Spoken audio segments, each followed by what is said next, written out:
చాలా విషయాలు మనం నేర్చుకోవాలి అనే ఒక మంచి ఉద్దేశంతో ఇది చదువుదాం. నేర్చుకోవాలి అనే ఒక మంచి ఉద్దేశంతో చదువుదాం. మొత్తం 4 అధ్యాయాలు, 48 వచనాలు. యోనా గ్రంథం మొత్తంలో అవిధేయత, ఈ అవిధేయతకు తగ్గట్టు క్రమశిక్షణ, ఈ క్రమశిక్షణ జరిగేటప్పుడు పశ్చాత్తాపం, ఈ పశ్చాత్తాపం తర్వాత దేవుని యొక్క భద్రత, ఆ తరువాత మరలా ప్రవక్త యొక్క నిరుత్సాహం కూడా కనపడుతుంది. ఇన్ని విషయాలు ఈ 4 అధ్యాయాల్లో దాగి ఉన్నాయి. మనం ఈరోజు మొదటి అధ్యాయం వరకు ధ్యానం చేసుకుందాం. 4 వచనాలు మనం చదువుకుందాం. 4 వచనాలు చదువుదామా? 4 వచనాలు. యెహోవాకు అమిత్తయి కుమారుడైన యోనాకు ప్రత్యక్షమై ఇలాగ సెలవిచ్చెను. నినివే పట్టణస్థుల దోషము నా దృష్టికి ఘోరమైన గనుక నీవు లేచి నినివే మహాపట్టణమునకు పోయి దానికి దుర్గతి కలుగునని ప్రకటింపుము. అయితే యెహోవా సన్నిధిలో నుండి తర్షీషు పట్టణమునకు పారిపోవాలని యోనా యొప్పేకు పోయి తర్షీషునకు ఒక ఓడను చూచి ప్రయాణమునకు కేవు ఇచ్చి యెహోవా సన్నిధిలో నిలువక ఓడవారితో కూడా తర్షీషునకు పోవుటకు వాడెక్కెను. అయితే యెహోవా సముద్రం మీద పెద్ద గాలి పుట్టింపగా సముద్రమందు గొప్ప తుఫాను రేగి ఓడ బద్దలైపోవు గతి వచ్చెను. ఇక్కడ యోనా ఈయనొక ప్రవక్త. ఎప్పుడు ప్రవక్త అంటే 2వ యెరోబాము రాజు పరిపాలనలో ప్రవక్త. దానికి వివరణ 2వ రాజుల గ్రంథం 14వ అధ్యాయం 25వ వచనంలో ఉంటుంది. ఆ కాలంలో యోనా ఒక ప్రవచనాన్ని ప్రవచిస్తాడు, అది నెరవేరుతుంది. అప్పుడే ఆయన ప్రవక్తగా ఉన్నాడు. ఆ ప్రవక్తను దేవుడు నినివే పట్టణం, మహాపట్టణం అన్నాడు. నినివేని అందరూ వినాలి, అందరూ వినాలి, అందరూ వినాలి.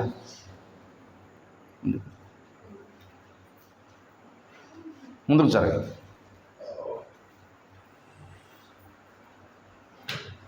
ముందుకు జరగాలి కొద్దిగా. నినివే మహాపట్టణం అంటే చిన్న పట్టణం కాదు, గొప్ప పట్టణం అంటున్నాడు. మహాపట్టణం.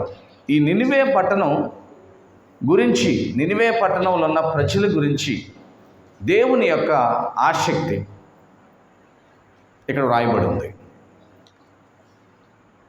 దాన్ని రక్షించాలని, కాపాడాలని దేవుడు ప్రవక్తను పంపించాలనుకుంటున్నాడు. ఇక్కడ ఈ నినివే పట్టణస్థులు దేవుని మాట విన్నారు, ప్రవక్త మాట విన్నారు. వినడానికి గల కారణం కూడా చరిత్ర చెబుతుంది. క్రీస్తు పూర్వం 762 ఇంచుమించుగా ఆ కాలంలో అప్పటికే 2 సార్లు దేవుని ఉగ్రత వచ్చింది నినివే పట్టణం మీదకి. అప్పటికే 2. ఆ తర్వాత 3వసారి డైరెక్ట్గా ప్రవక్తనే దేవుడు పంపించాడు. ఈ 2 ఉగ్రతలను బట్టి వీళ్ళు వాళ్ళ జీవితాన్ని సరిదిద్దుకోవడానికి త్వరగా మేలుకుని పశ్చాత్తాపడ్డారు. అది చరిత్ర చెబుతుంది. ఇక్కడ ప్రవక్తను పంపిస్తున్నాడు, ప్రవక్తను వెళ్ళమంటున్నాడు. కానీ ప్రవక్త వెళ్ళటానికి ఏమాత్రం ఇష్టపడల. ఎందుకు అంటే అంతకుముందు 2 సార్లు వాళ్ళ యొక్క జీవితాలను ఏం మార్చుకోలేదు. ఇప్పుడు నేను వెళ్ళినా ఏం మార్చుకుంటారో. అయినప్పటికీ ఒకవేళ మనం చెప్పినా చెప్పకపోయినా దేవుడు వారిని రక్షిస్తాడులే అనే ఒక ఉద్దేశంతో, లేకపోతే ఆయన పూర్తి దేవుని సన్నిధానం నుంచి బయటికి వెళ్ళిపోవాలి, అవిధేయత చూపించే ఒక ఆలోచనతో ఉన్నట్టుగా మనం ఇక్కడ గమనించవచ్చు. దేవుడైతే, నేను చెబుతున్నాను, నిలువే పట్టణస్థుల దోషం బహుఘోరంగా ఉంది. నినివే పట్టణస్థుల దోషం బహుఘోరంగా ఉంది. దయచేసి నువ్వు వెళ్ళి ఆ పట్టణం పాడవుతుందని ప్రకటించు, తెలియచేయి. నువ్వు అది తెలియచేయాలి అంటే ఇక్కడ అవిధేయత చూపించాడు. జాగ్రత్తగా వినాలి ఇప్పుడు దేవుని బిడ్డలారా. దీని గురించి మనం ధ్యానం చేస్తున్నప్పుడు మన జీవితంలో ఉన్న అవిధేయత పూర్తిగా తొలగిపోవాలి. అందరూ చెబుదాం ఆమేన్. నీ జీవితంలో అవిధేయత ఉంటే తొలగిపోవాలి. చూడండి, అవిధేయులకి దేవుడిచ్చిన క్రమశిక్షణ కూడా మనం ఇక్కడ చూస్తాం. అంటే క్రమశిక్షణ, శిక్ష అంటున్నా నేను. శిక్ష వేరు, క్రమశిక్ష వేరు. శిక్షిస్తే తప్పించుకోవడం లేదు. క్రమశిక్షణ అంటే సరిదిద్దుకునే అవకాశం ఉంది. కాబట్టి మనం రెండు పదాలను అర్థం చేసుకోవాలి, ఆ మాటను అర్థం చేసుకోవాలి. ఈయన పూర్తిగా దేవుని సన్నిధి నుంచి పారిపోవాలనుకున్నాడు, తప్పించుకోవాలనుకున్నాడు. పోమంది అయితే ఎల్లమందేమో నినివే, ఈయన వెళ్తుందేమో తర్షీషు. పూర్తిగా వ్యతిరేకంతో మరొక మార్గానికి వెళ్ళిపోతున్నాడు. వాడెక్కేసాడు, డబ్బులు కట్టి టికెట్ తీసుకున్నాడు, వాడెక్కేసాడు.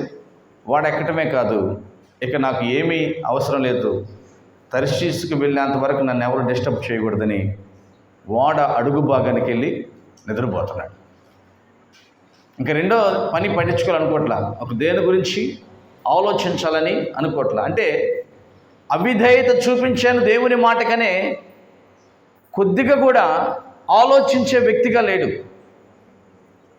చాలామంది చెప్పిన మాట వినకుండా ఉన్న తర్వాత ఎంతో కొంత ఆలోచిస్తారు. నేను చెప్పిన మాట వినలేదు, నా ఇష్టానుసారంగా జీవిస్తున్నాను, కాబట్టి ఎంతైనా ఇది నాకు మంచిది కాదు, క్షేమం కాదు అని కొంత కలత చెందుతారు. కానీ ప్రవక్త, యోనా ప్రవక్త అటువంటి కలత చెందే పరిస్థితులు లేడు. మంచిగా నిద్రపోవాలని, ఎక్కడైతే డిస్టర్బెన్స్ లేకుండా ఉంటుందో అక్కడికి వెళ్ళి పడుకున్నాడు. ఎలా పడుకున్నాడంటే గాఢ నిద్రలోకి వెళ్ళిపోయాడు. అన్నీ మర్చిపోయాడు.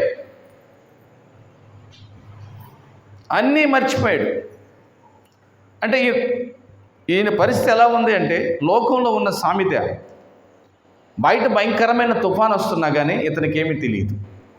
అంటే సహజంగా అంటారు కదా, దున్నపోత మీద వాన కురిచింది, వడిగిలు వాన పడిందా, అయినా కానీ దానికి ఏం తెలియదు అనే సెన్స్ ఉండదు, ఆ స్పృహ ఉండదు. స్పృహలేని నిద్ర. ఉన్నారా మీలో ఎవరైనా ఈ మాటలు వింటున్న వారిలో? ఎన్ని తప్పులు చేసినా అది నాకు కాదులే, ఈ శ్రమ నాది కాదులే, నాకెందుకు వస్తుంది అని స్పృహలేని జీవితాలు ఎవరైనా కలిగి ఉన్నారా? అలా ఉంటే మంచిది కాదు. స్పృహ ఉండాలి. ఎందుకంటే ఈ మాటలు వినాలనుకుంటున్న ప్రతి ఒక్కరితో దేవుడు మాట్లాడుతూ ఉన్నాడు. ఆమేన్, హల్లెలూయా. దేవుడు అందరితో మాట్లాడతాడు. ఈ యోనా గ్రంథంలో అందరికంటే దేవుడు మానవులతో మాట్లాడాలని ఇష్టపడుతున్నారు. కానీ మనిషే, యోనా గ్రంథం మొత్తం మీద మనిషి మాత్రమే దేవుని మాట వినలా. మిగిలిన అన్నీ విన్నాయి. ఏమేమి విన్నాయి? 1, సముద్రం వింది. 2, చేప వింది. 3, చెట్టు విన్నది. పురుగు విన్నది. గాలి విన్నది.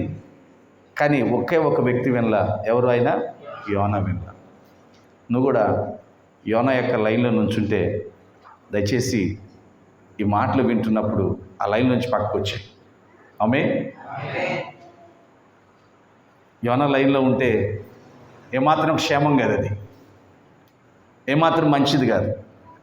భయంకరమైన తుఫాను గాలిని సముద్రం మీదకి తీసుకొచ్చినట్ట. 4వ వచనం కదా. 5వ వచనంలో ఏం జరుగుతుంది చూడండి. కాబట్టి నావికుడు భయపడి ప్రతివాడును తన దేవతకు ప్రార్థించి ఓడ చులకన చేయుటకై అందులో సరుకులను సముద్రంలో పాడవేసిరి. అప్పటిదాకా యోనా ఓడ దిగువ భాగమునకు పోయి పండుకొని గాఢ నిద్ర పోయి ఉండే. ఇక్కడి నుంచి జరుగుతున్న కార్యంలో ఇద్దరు పని చేస్తున్నారు. ఒకటి ఓడవారు, ఓడలో ఉన్న ప్రయాణికులు. రెండు నావికుడు. ఓడ క్యాప్టెన్, నడిపించేవాడు. ఓడ నడిపించేవాడికి ఓడ నడిపించడం కష్టమవుతుంది. తుఫాన్ వస్తుంది, గాలివాన వచ్చేసింది, నడిపించలేకపోతున్నాడు. ఆయన నడిపించలేక మొదటి ప్రయత్నం ఏంటంటే ప్రార్థన. దేవునికి మహిమ కలుగును గాక. వాళ్ళు ఆరాధించే దేవునికి, దేవతలకు ప్రార్థన చేద్దామని అందరికీ ఆలోచన చెబుతున్నాడు. ఎవరు? క్యాప్టెన్. నీ జీవితంలో ఎప్పుడైనా మొదటిది ప్రార్థనకి వెళ్ళిందా? మొదటిదే నీ సొంత ఆలోచన చేస్తున్నావా? చాలామంది చిన్న సమస్య వచ్చినా, పెద్ద సమస్య వచ్చినా మొదటిగా ఆలోచించటం, జ్ఞానంతోనో బలముతోనో యుక్తితోనో ఎదుర్కోవడానికి ప్రయత్నం చేస్తారు. కానీ మొదటిగా మనం ఏం చేయాలి? ప్రార్థన చేయాలి. ఇక్కడ నావికుడు లేచి మీరు ప్రార్థన చేయండి అన్నాడు. హల్లెలూయా. మనం ఆరాధించే దేవుళ్ళకు, దేవతలకు ప్రార్థన చేద్దాం. ఎవరైనా కనికరిస్తారేమో, ఎవరైనా కాపాడుతారేమో అని ఓడ క్యాప్టెన్ అంటున్నాడు. అంటూ మొత్తం తిరుగుతున్నారు. అంటూ కొద్దిగా ఓడను చులకన చేద్దాం, బరువు తగ్గిద్దాం, సరుకులు బయటపడేద్దాం అనుకుంటున్నారు. మరి ప్రయత్నం అది. మొదటిగా ప్రార్థన, రెండు ప్రయత్నం. హల్లెలూయా. ప్రార్థన చేయకుండా ప్రయత్నం చేస్తే ఫలితం లేదు.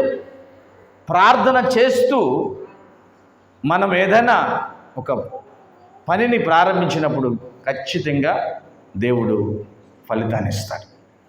అలా దేవులాడుతా వెతుకుతా వెళ్తే యోనా ఎక్కడున్నాడు? కమ్మగా అడుగు భాగములో నిద్రపోతున్నాడంట. అప్పుడు ఓడ నావికుడు అతని యొద్దకు వచ్చి, ఓయి నిద్రపోతా, నీకేమి వచ్చినది? లేచి నీ దేవుని ప్రార్థించుము, మనము చావకుండా ఆ దేవుడు మన యందు కనికరించునేమో. మేమందరం ప్రార్థన చేస్తున్నాం, మేము ఆరాధించే దేవుళ్ళను, దేవతలను. నువ్వేమి నిద్రమత్తులో ఉన్నావు? నిద్రపోతా.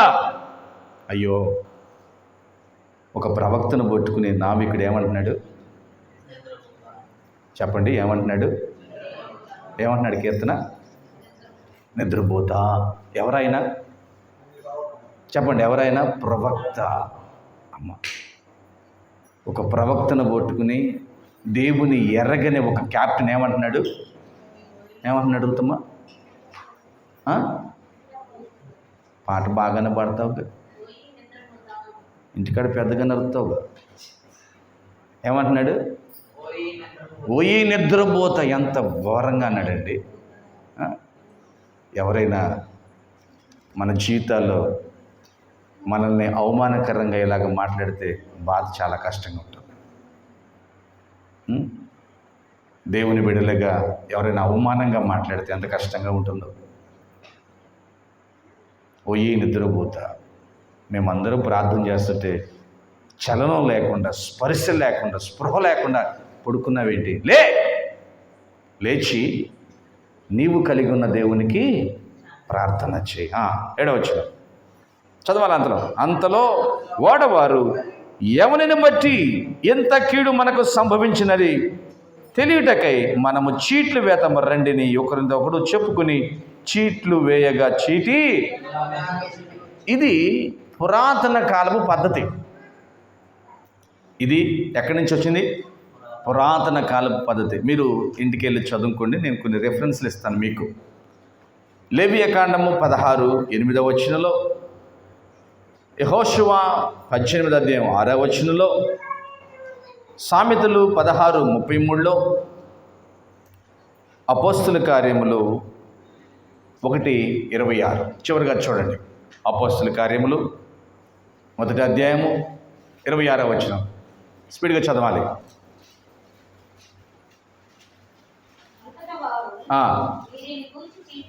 చీట్లు వేయగా మత్తయి పేరట చీటి వచ్చెను.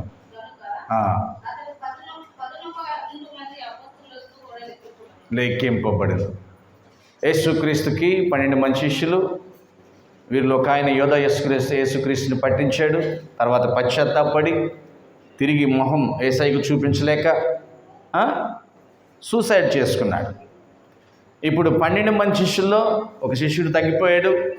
120 మంది మేడగదిలో ప్రార్థన చేస్తున్నారు. పరిశుద్ధాత్మ వారి మీదకి వస్తూ ఉంది. వారు దేవుని ఆత్మను బలంగా ఉన్నారు.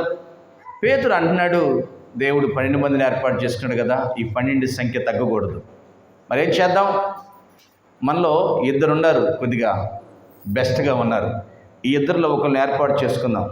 ఈ 2 పేర్లు రాసి ప్రార్థన చేసి ఒక చీటీ తీద్దాం. ఎవరు చీటీ వస్తే వాళ్ళని ఎన్నుకుందాం. అంటే ఈ చీట్లు వేసి దేవుని చిత్తాన్ని తెలుసుకునే పద్ధతి పురాతన కాలము నుండి వస్తూనే ఉంది. హల్లెలూయా. నేను కూడా ఈ మధ్యకాలంలో కొంతమంది పరిచర్యను ఎన్నుకోవడానికి చీట్లు వేశాను. ఒక్కడనే, ఎవరు వేయలేదు, ఒక్కడనే పేర్లు రాసి, చర్చి వాళ్ళ పేర్లు రాసి కొన్ని చీట్లు వేసి, కొన్ని పేర్లు రాట్లా, అదేదో నాకు తెలియట్లేదు. దేవునికి మహిమ కలుగును గాక.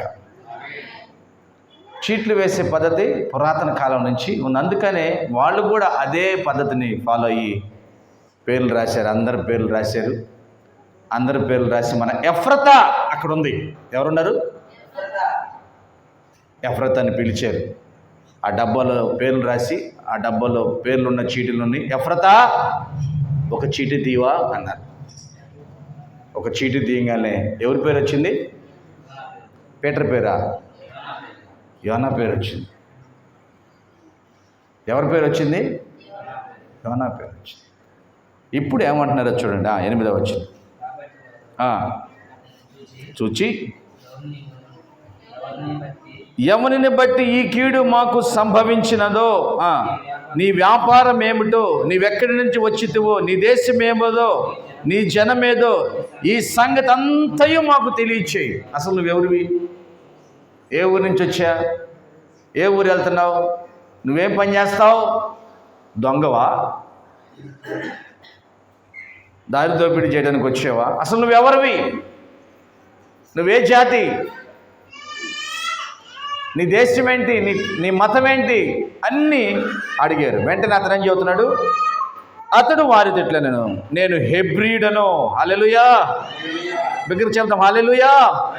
నేను హెబ్రీడను, సముద్రమునకు భూమికి సృష్టికర్తై ఆకాశమందు దేవుడై ఉన్న యెహోవా యందు నేను భయభక్తులు గలవాడనై ఉన్నాను. ఏం చెబుతున్నాడు ఆయన బయోడేటా? నేను హెబ్రీడను. అంతేకాదు, నేను యెహోవా యందు భయభక్తులు గలవాడను. ఎవరో తెలుసా? నా దేవుడు ఆకాశానికి, భూమికి, సముద్రమునకు, అందలి ఉన్న సమస్తమునకు అధిపతి నా దేవుడు. హల్లెలూయా. తప్పించుకుపోతున్నా కానీ, పారిపోతున్నా కానీ దేవుని గురించి గొప్పగానే చెబుతున్నాడు. ఆమేన్. నిజమే. మనం సరైన భక్తి జీవితం జీవించకపోయినా కానీ మన దేవుడి గురించి గొప్పగానే మాట్లాడతాం. ఉన్నామా అలాంటి వారము? మనం మటుకు సరైన భక్తి జీవితం జీవించము, కానీ దేవుడి గురించి బట్టి గొప్పగానే మాట్లాడతాం. యోనా అదే చేస్తున్నాడు. ఆయన ఏమో దేవుని సన్నిధి నుంచి పారిపోతున్నాడు, కానీ దేవుడి గురించి అయితే చాలా గొప్పగా చెబుతూ మళ్ళీ ఏమంటున్నాడు? తాను యెహోవా సన్నిధిలో నుండి పారిపోచున్నట్టు అతడు ఆ మనుష్యులకు తెలియజేసి ఉన్నాను గనుక వారు ఆ సంగతి తెలుసుకుని మరింత భయపడి నీవు చేసిన పని ఏమని అతన్ని అడిగారట. నేను ఎక్కడి నుంచి వస్తున్నాను తెలుసా? నా దేవుడు నాతో మాట్లాడాడండి. నా దేవుడు నాతో మాట్లాడి, నినివే పట్టణస్థులు పాడైపోతున్నారు, వారి భయంకరమైపోయింది వాళ్ళ పాపం, అక్కడికి వెళ్ళు, వాళ్ళకి ప్రకటన చేయంటే నేను అక్కడికి వెళ్ళకుండా వేరే మార్గానికి వెళ్ళి తప్పించుకుని వెళ్తున్నాను, పారిపోయి వెళ్తున్నాను అని వారందరికీ చెప్పగలరు. ఒక్కసారికి భయపడ్డారంట, షాక్ అయ్యారంట. అయితే ఒకవేళ దీనివల్లైనా ఈ భయంకరమైన పరిస్థితి వాడ పగిలిపోయిద్దామని భయం వేస్తుంది. ఏం చేయాలి ఇప్పుడు? ఇతను చూస్తేనేమో భక్తిపరుడు అంటున్నాడు, ఇతను చూస్తేనేమో ప్రవక్త అంటున్నాడు. ఈ ప్రవక్తని మనం ఏం చేయగలం? ఒకవేళ ఈ ప్రవక్తని ఏదైనా చేస్తే వాళ్ళ దేవుడు మనల్ని ఏమైనా చేస్తాడేమో. వింటున్నారా? హల్లెలూయా. ఈ భక్తుడిని మనం ఏమైనా చేసామనుకో, ఆ దేవుడు మనల్ని ఏమైనా చేస్తాడేమో. భయం వచ్చేసింది వాళ్ళకి, భయం వచ్చేసింది. కానీ ఏం చేయాలో ఆలోచించి వాళ్ళు యోనాని ఏమి చేయలేక వాళ్ళు చేస్తున్న పని ఏంటో ఒకసారి చూడండి. అప్పుడు వారు సముద్రము పొంగుచున్నది, తుఫాను అధికమవుచున్నది, సముద్రము మీదకి రాకూడనట్లు నిమ్మలించినట్లు మేము నీకేమి చేయవలని అతనిని అడుగగా. ఈ మాట ఎవరిని అడుగుతున్నారు? అయ్యా, ఇప్పుడు మాకు అర్థమైంది పరిస్థితి, అట్లయితే మేము నీకేం చేయాలి? నిన్నేం చేయాలి? నువ్వే చెప్పయ్యా. నిన్ను మేము బలవంతంగా ఏం చేయలేము, ఎందుకంటే నువ్వు కలిగి ఉన్న దేవుడు గొప్ప దేవుడు. అందరూ చెబుదాం హల్లెలూయా. ఒకసారి చెబుదాం, నేను కలిగి ఉన్న దేవుడు గొప్ప దేవుడు. కాబట్టి నిన్నేం చేయలేము. నిన్నేమని చేస్తే నీ దేవుడు ఒప్పుకోడు. మరి ఈ అపాయం నుండి మేము తప్పించబడాలి. ఒక గొప్ప ఒక మంచి ఒక సీక్రెట్ చెబుతున్నాను. నేను ఈ అధ్యాయం ధ్యానం చేస్తుంటే యోనాని దేవుడు ఎక్కడికి వెళ్ళమన్నాడు చెప్పాలి? ఎక్కడికి వెళ్ళమన్నాడు? ఇర్మియా ఎక్కడికి వెళ్ళమన్నాడు? ఎక్కడికి? నినివే పట్టణానికి. ఎందుకు? నినివే పట్టణస్థులను రక్షించడానికి. కానీ యోనా ఎక్కడికి వెళ్లకుండా తప్పించుకుంటున్నాడు? నినివే పట్టణం వెళ్లకుండా తప్పించుకుంటున్నాడు. ఒకసారి చూడండి, నువ్వు దేవుని చిత్తంలో దేవుని బిడ్డగా జీవిస్తున్నప్పుడు నువ్వు తప్పించుకోవాలనుకున్న నీ అవిధేయతను కూడా దేవుడు తన ఉద్దేశమైన పని కొరకు ఉపయోగించుకుంటాడు. ఆమేన్, హల్లెలూయా. దేవుడు తన పని కోసం ఉపయోగించుకుంటున్నాడు. ఎంత చక్కగా అంటే, యోనా చెప్పింది చెప్పినట్టు విని నినివేకి వెళ్తే నినివే పట్టణస్థులే రక్షించబడేవాడు. ఇప్పుడు ఎవరు రక్షించబడబోతున్నారు? వాడలో గిరి చెప్పులు కొడదాం హల్లెలూయా కదా. ఇదొక అద్భుతం.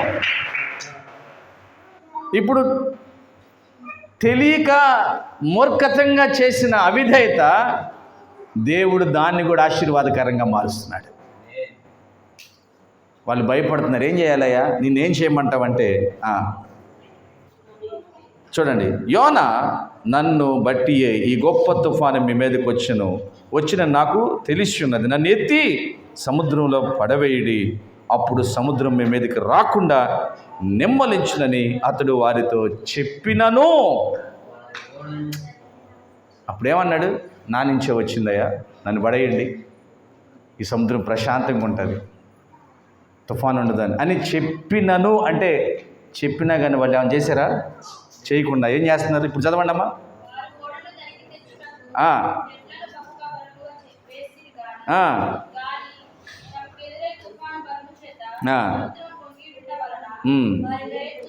వ్యర్థమాయను ప్రయత్నాలు చేశారు. ఏదో ఒక విధంగా ఆపుదాం, అడ్డగిద్దాం, ఇతన్ని చంపకుండా, ఇతన్ని సముద్రంలో పడేయకుండా, వీళ్ళ దేవుని యొక్క ఉగ్రతలోనికి మనం పాలవకుండా కాపాడుకుందాం అని చెప్పి వీళ్ళ యొక్క సొంత ప్రయత్నాలు చేశారు. వాక్యం వింటున్న ప్రియ దేవుని బిడ్డ, క్రమశిక్షణలో దేవుడు తీసుకురావాలనుకున్న తర్వాత మన సొంత ప్రయత్నాలు ఎన్ని చేసినా ఏది కుదరదు. ఆ పని జరగాల్సిందే. ఆమేన్. ఎప్పటికీ దేవుని మాట వినకుండా నీ సొంతంగా వెళుతున్నావేమో, నీ క్యాలెండర్లో డేట్లు మారిపోవటమే కానీ పనిముడి జరగదు. ఆమేన్. అర్థమైతే బాగుండు మీ అందరికీ.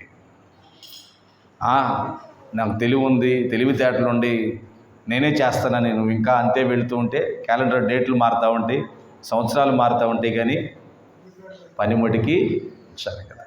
ప్రయత్నం చేసి ఆఖరికి ఏమంటున్నారు చూడండి, కాబట్టి వారు యెహోవా అయ్యో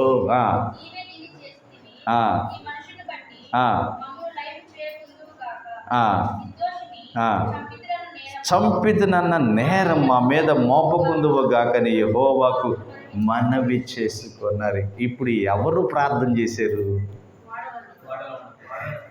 యోనా కంటే ముందు ఎవరు ప్రార్థన చేశారు? ఎవరికి ప్రార్థన చేశారు? నువ్వు చేసావా ఎప్పుడన్నా? ఎంత కష్టం వచ్చినా మనదంతా చెప్పడమే. వాళ్ళకి వీళ్ళకి మన అవసరతలన్నీ చెప్పుకోవటమే, కానీ మనం చెయ్యం. ఇప్పుడే మేము ఈ ప్రార్థనకు ముందు ఒక గంట అరగంట ముందే వచ్చాం. దేశపేటలో ఒక మెచ్యూర్ ఫంక్షన్కి వెళ్ళాం. బంధువులే చాలా గ్రాండ్గా సెలబ్రేట్ చేయాలనుకున్నారు. విచిత్రం ఏంటో 3 గంటల నుంచి తెల్లారి గంటల వర్షం పడింది. అప్పటి వరకు ఎవరు ప్రార్థన చేయలే.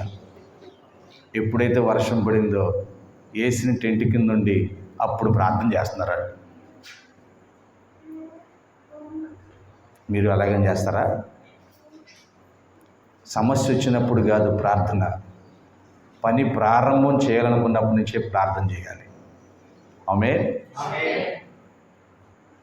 సమస్య వచ్చింది ఎందుకంటే నువ్వు ప్రార్థన చేయట్లేదని దేవుడు నీకు ఒక క్రమశిక్షణ కోసం పంపిస్తాడు. ఆయన బిడ్డల్ని ఎప్పటికీ విడువడు. చెప్పాలి, విడువడు. ఈ మాట ఇలా చెబితే చాలా బాగుంది. నిన్ను విడువను, అది బాగుంది. ఇంకొక రకంగా నేను చెబుతా, అది ఎలా ఉండదు చూడండి. రత్నం, నిన్ను విడువను, జాగ్రత్త. ఇది ఎలా ఉంది? రత్న, నిన్ను విడువను, ఎడబాయి. ఇది ప్రేమగా. రాజేష్, మర్యాదగుండు, నిన్ను విడిచిపెట్టను, వదిలేదు లేదు అంటే ఎట్టుంది? ఎలా ఉంది ఇది? జాగ్రత్త. దేవుడు అనే మాటల్లో చాలా అర్థం. ఆయన నన్ను వదలనన్నాడుగా, నన్ను ఎడబాయిని అన్నాడుగా అనుకోమాక. నీ ఇష్టానుసారంగా ఆడుతుంటే ఊరుకుని చూసే దేవుడు కదా ఆయన. హల్లెలూయా. నువ్వు ఊరుకుంటావా రతన కుమారి నీ పిల్లల్ని? నువ్వు ఊరుకుంటావా దుర్గారావు నీ పిల్లల్ని? నువ్వు ఊరుకుంటావా రతన బాబు నీ పిల్లల్ని?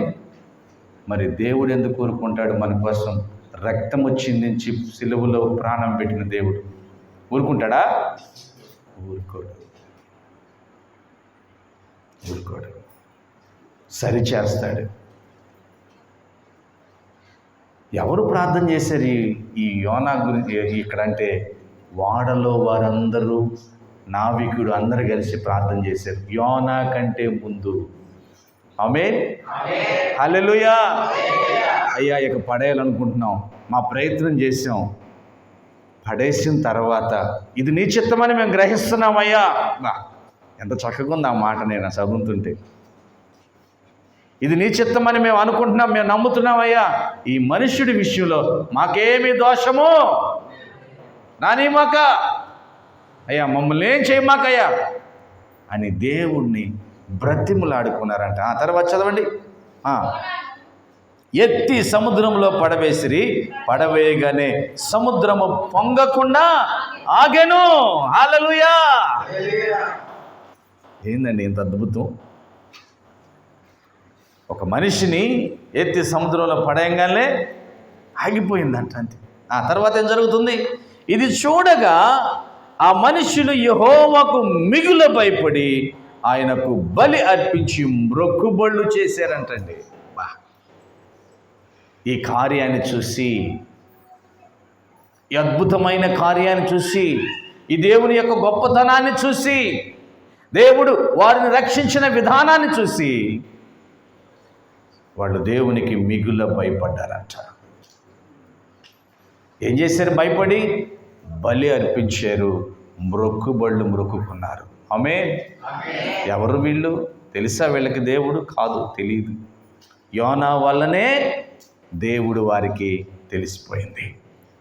యోనా ఎక్కటం వలనే దేవుని యొక్క కార్యము ఆ ఓడలో జరిగింది. ఆమేన్. హల్లెలూయా. ఎంత మంచి దేవుడవయ్యా యేసయ్యా, చింతలన్నీ తీరేనయ్యా నిన్ను చేరగానా. చింతలన్నీ తీరేనయ్యా నిన్ను చేరగా. ఎవరిని చేరారు వాళ్ళు? వాళ్ళు అనుకున్న దేవతల్ని, దేవుణ్ణి కాదు, యోనా ఆరాధించే దేవుణ్ణి చేరారు. వారి చింతలన్నీ పోయినాయి. వీళ్ళు చప్పలు కొడదాం హల్లెలూయా.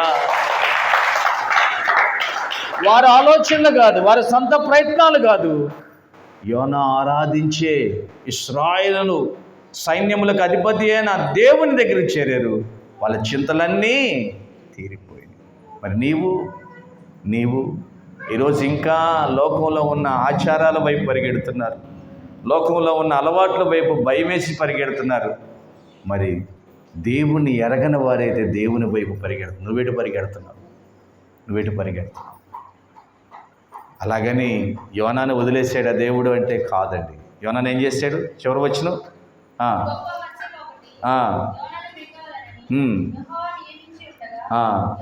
యోనా 3 దినములు యోనాని కాపాడాడు దేవుడు. హల్లెలూయా. యోనాను కాపాడాడు దేవుడు. యోనాను రక్షించాడు. ఎందుకంటే యోనాను ఒక పనికి నియమించాడు కాబట్టి, యోనాను ఒక పని చేయమన్నాడు కాబట్టి యోనాను కాపాడాడు. వాక్యం వింటున్న ప్రియ దేవుని బిడ్డ, దేవుడు కూడా మనందరికీ ఒక పని ఇచ్చాడు. ఏంటి? దేవుని నామాన్ని మహిమపరచాలని. హల్లెలూయా. దేవుని శుభవార్తను బయటికి తీసుకెళ్ళాలని, యేసుక్రీస్తే దేవుడని అనేక మందికి తెలియచేయాలని, నీ జీవితం ద్వారా అనేక మంది నీవు ఆరాధించే దేవుడే గొప్ప దేవుడని గ్రహించాలని. నిన్ను ఏ అపాయంలోకి తీసుకెళ్ళదు, కేవలం క్రమశిక్షణ మాత్రమే నిన్ను మరలా కాపాడుతూనే ఉంటాడు. ఎప్పుడు వరకు అంటే నీ ద్వారా ఆయన పని ముగించే వరకు. ఆమేన్. మన ద్వారా ఆయన పనిని ముగించే వరకు, అప్పటి వరకు మనల్ని కాపాడుతుంది. ప్రియ దేవుని బిడ్డలారా, మరి రాత్రి కాల సమయంలో దేవుడు మనతో మాట్లాడుతున్నాడు. అవిధేయతగా ఉన్నావా? క్రమశిక్షణలోకి రావాల్సి వస్తుంది. నీ అవిధేయత మరొక వారికి రక్షణగా కూడా దేవుడు మార్చగలడు.